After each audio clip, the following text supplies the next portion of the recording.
So you are thinking of being a running mate to Atiku. Is that the case right now? That's your intention? Again, Shehu, this is not in play. Nobody have ever discussed that. You know why I'm asking? People assume so many things. Nobody have ever discussed with me whether I'm going to be A or B or C. Shehu, I'm going to contest for the President of the Federal Republic of Nigeria. And I believe I'm qualified for it. You know the reason why I'm asking this? The coalition has been touted as Atiku-led coalition. And there are those who think that organization of coming together, that marriage is for an Atiku platform to run. People just assume anything in this country. And I don't believe in assumption. I don't live with it. I'm part of a coalition which will be able to produce a competent president with the capacity, compassion to save this country. And you look at the assemblage in that room. Some have described them as geriatrics who are old and done politically, who have been former this, former that. And this is Peter Obi, and your reputation, you know what your reputation is with the Nigerian people. There are those who think that Peter Obi stands for a ray of hope, a beacon of hope for a lot of young Nigerians. And your association with some of those who have been described as spent, former this, former that. You don't think that there's a problem, that it's a contradiction? Shehu, when a leader comes into the scene, you lead everybody. Your job is to change. You change the old, you change the young. You don't just say, oh, my job as a leader is to change those who are not even, and if you look at it, it's about everywhere in the world. Those who brought out change everybody. Even for those of us, I'm sure it's in Islam, it's within the Quran, it's in the Bible, that those who are actually like Paul, who was previously Saul, who actually wrote everything, was one of those who were major persecutors of Jesus Christ and his team. But God changed. They want good governance. So like a Messiah, that's what you want to be? Whatever you call it. A political Messiah. It's not for me to say, oh, this one is bad, this one is good. No. It is for everybody to come together and show that you can do things better. Is it not contradictory, though? There are those who say some of them had planned to sustain military rule in Nigeria. Some of them had run severally in the government that Nigerians thought that had failed. And you say you want to reform Nigeria. Is it not contradictory? In fact, you need some who have been in bad government. Their experience is critical. I can tell you one of the major companies in the world hired 2 people who have worked in several failed companies because they can tell you what happened, why they failed. You need the experience of those who have failed and those who have succeeded to move on. And I need everybody. You need everybody. It is a critical experience because they know what can fail a system and they know what was wrong with the system. So you need everybody. So if you want to serve, you must serve everybody. In all of this, the ultimate goal and agenda is to ensure that 2027, this government and this party, APC, led by President Tinubu, is swept out of prominence. That's the agenda, isn't it? Yes. And by all means, you are going to pursue it. We're not going to do it by all means. We're going to do it by all lawful means to make sure, because we've seen the failure, we've seen the incompetence of the government. We've seen they don't have the capacity to do the job. So you just have to do for the sake of our children. If this option, one of the options is for you to be a running mate, you will still keep it? There's no option here, Cyril. We're not talking about options. Obi has to be on the ballot. Well, the rest is for Nigerians to decide. Let me ask you, is there anything specifically that has been happening in Nigeria since the 2023 elections that has strengthened your resolve to want to run again in 2027? You could see it everywhere. we have an incompetent government. So, as president of Nigeria, I'll bring civility and order in governance. I'll govern with the Constitution of Nigeria. I will respect the Constitution of Nigeria. I will govern within the laws. The government will obey the law. I will do appointment by federal character. I will appoint competent persons with capacity and compassion for good of Nigeria. People that are worthy of emulation. So I'm not going to be Minister of Petroleum, like it's been.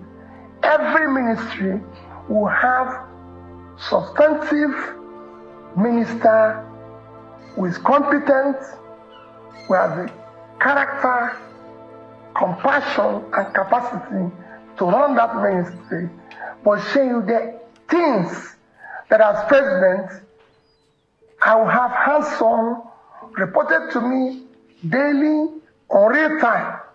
Number one is security of life and property of every Nigerian citizen. Number two is basic education of our children. Because we must put those 18 million people as of them.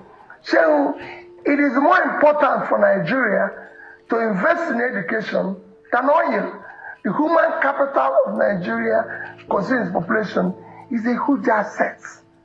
I will make sure that hands-on, I know anything that happens about health of Nigerians, starting from primary health care, ensuring we increase the insurance coverage, where the rich will pay, where the poor will benefit, and everything.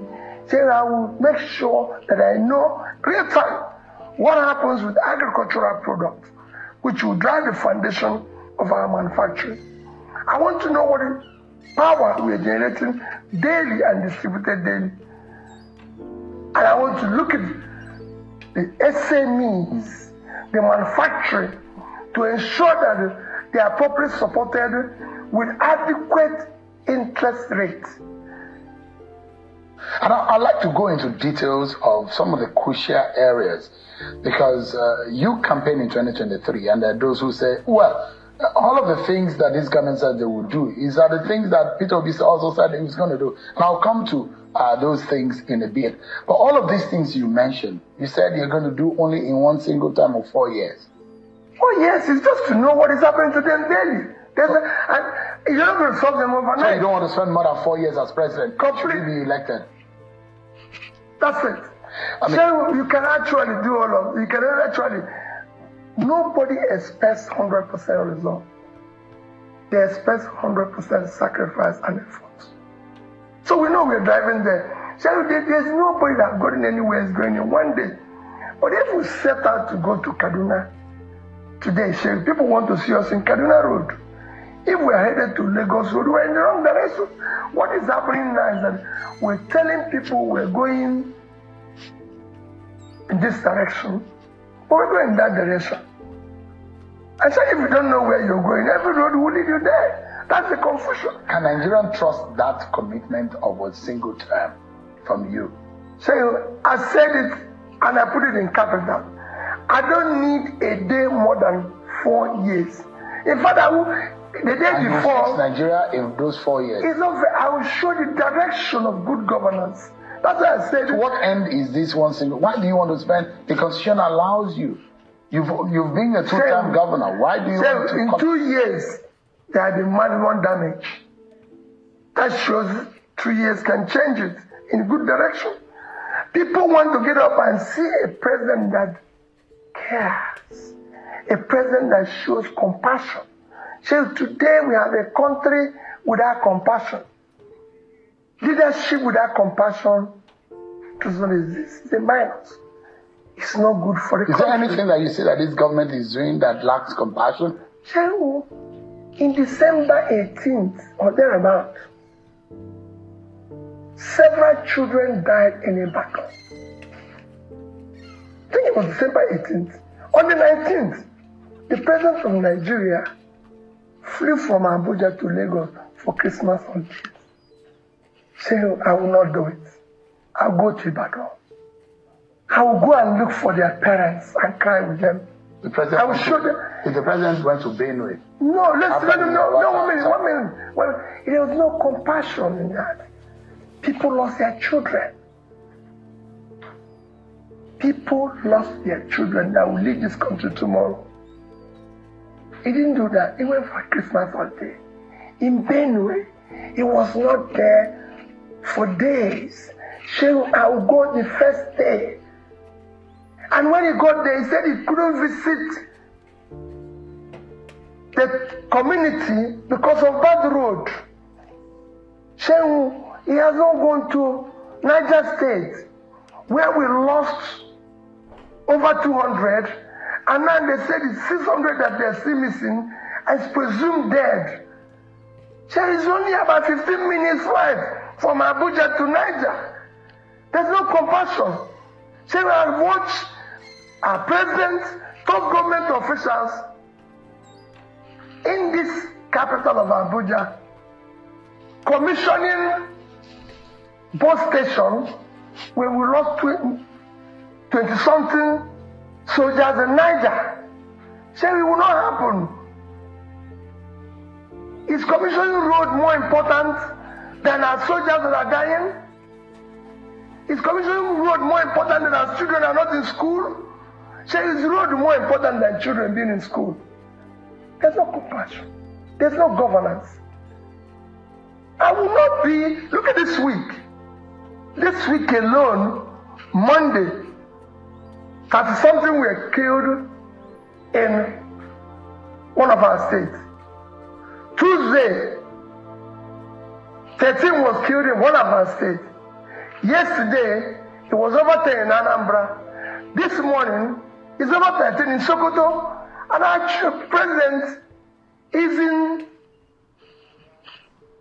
island of St. Lucia. That is not even up to the size. Island of St. Lucia is 617 square kilometers of land. Mina is 6,700. Mina is 10 times the size of St. Lucia. In terms of population, St. Lucia is only 180,000 people. Ajegunle is 560. Ajegunle. So what is our president doing there?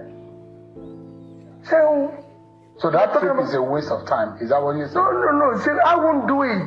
If I'm going to go to St. Lucia, that won't last more than 1 day. Our president has not even gone to any state for 2 days apart from Lagos. I will be in Niger State. I will be in Mokwa. If there's any place to stay longer days, it's in Mokwa, where I have lost now 800 to 1,000 people. Why would I be there? He even gave some children scholarship in St. Lucia. When we have 18 million out-of-school children, with our capital, children are not in school. Shego, that's not governance. The country needs governance. I mean, are we looking for saints to run this country? No, we're looking for competent persons with capacity, character, and compassion to do it. We don't belong to a gang of saints. No. Saints, even saints. Gregory. Gregory. But you're not a saint. No, saints do have and a combination of the great saints, Peter and Gregory. So it's not just I'm Peter. But in character, you're not a saint. No. In character, a leader must be somebody, I said, he must be competent. He must have the character and behavior, public conduct to show that this is right, this is wrong. Let me ask you, and I'd like you to clarify this, because I watch a lot of conversation around you, and I mean, around every major political figure in this country. How do you clarify this reputation that you work for the Abacha government? Or in the Abacha government? I've never worked for government before I became governor. I can tell you that. Did you do anything special? Let me clarify for you. I've never worked for any government before. I was a very successful businessman. And everybody knows that. I was a very successful businessman. I built my business from scratch to something of a routine. As a businessman, I'm also part of those who were controlling trade in Lagos then. There was a time during Abacha's government, even happened during Obasanjo's government, there was a time during Abacha's government, because when Abacha took over, they said all ports, seaports and everything closed. So they came out with a policy that caused congestion in our ports, even in the airports. Goods were not being cleared, goods were not being exported and everything. And some of us felt, no, we need to go and see the head of state then, or at least the commissioner for Minister of Finance, who was I think it was Ani. So we came to Abuja, about 50 of us. We had an audience with the Minister of Finance and the President and the head of state then, and we were able to elucidate the problem we're facing. The President then directed the Finance Minister that he should take some of us who are the leaders, should just form a committee to decongest all the ports in Nigeria. And there were about 10 or 20 ports. Make sure that in each committee, one of us is involved. That's the only thing I had to do with the port. And then when we finished, which lasted maybe 2 weeks, 3 weeks, they said, it is now time to probe and reorganize the port, because I had written in one of my comments that Nigerian Port Authority is the only port I know in the world that have an office outside its country of operation. And couple that they've seen, they said, you become a member of the panel. He said, if anything, I was a member that tried to reorganize and sack people. Saying he has nothing to do with working government. I've never met Abacha, I don't know him, I'm not in the military. Saying everything I've done in my life is in the public space.